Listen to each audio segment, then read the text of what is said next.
Ces exemples montrent comment des dynasties étrangères à un pays ont souvent adopté les cultures locales, tout en pratiquant leurs propres traditions. Les Ptolémées en Égypte, 305 avant Jésus-Christ, 30 avant Jésus-Christ. Soit 300 ans. Origine, Macédoine, Grèce. Contexte, fondé par Ptolémée Ier Sauteur, général d'Alexandre le Grand, cette dynastie grecque a régné sur l'Égypte après la mort d'Alexandre, adoptant certaines traditions égyptiennes tout en maintenant une culture hellénistique. Cléopâtre était donc grecque. Les Hanovres en Grande-Bretagne, 1714 à 1901, soit 2 siècles. Origine, Allemagne, Hanovre.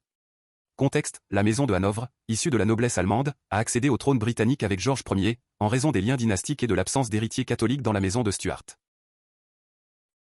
Les Normands en Angleterre, 1066 à 1154, soit 1 siècle. Origine, Normandie, France. Contexte. Guillaume le Conquérant, duc de Normandie, a conquis l'Angleterre en 1066, établissant une dynastie d'origine française qui a transformé la société anglaise. Les Yuan en Chine, 1271 à 1368, soit 1 siècle. Origine, Mongolie.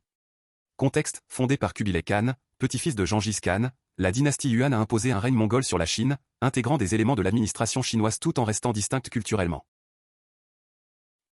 Les Habsbourg en Espagne, 1516 à 1700, soit 2 siècles. Origine, Autriche-Suisse. Contexte, cette dynastie autrichienne a régné sur l'Espagne après le mariage de Jeanne de Castille avec Philippe le Beau, héritier des Habsbourg, marquant une domination étrangère sur la péninsule ibérique. Les Safavides en Perse, 1501 à 1736, soit plus de 2 siècles. Origine, région du Kurdistan, Azerbaïdjan. Contexte. Fondée par Ismaïl Ier, d'origine kurde ou turkmène, cette dynastie a unifié la Perse et imposé le chiisme comme religion d'État, bien qu'elle ne soit pas originaire du cœur de la Perse. Et en Pologne par exemple. Les Anjou en Pologne, 1370 à 1399, soit 30 ans. Origine, France-Hongrie. Contexte, Louis Ier de Hongrie, issu de la maison d'Anjou, originaire de France, devient roi de Pologne en 1370 par son mariage avec Élisabeth de Bosnie et en raison de l'union entre la Hongrie et la Pologne. Sa fille, Edwige, règne également comme reine de Pologne, bien que liée à la dynastie hongroise. Les Jagellons, 1386 à 1572, plus de 2 siècles. Origine, Lituanie.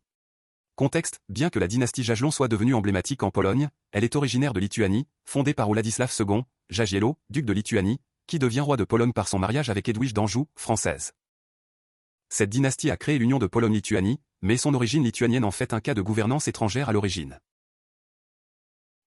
Ces exemples montrent que des groupes organisés peuvent prendre la tête de pays et les diriger pendant des siècles. Et les groupes informels?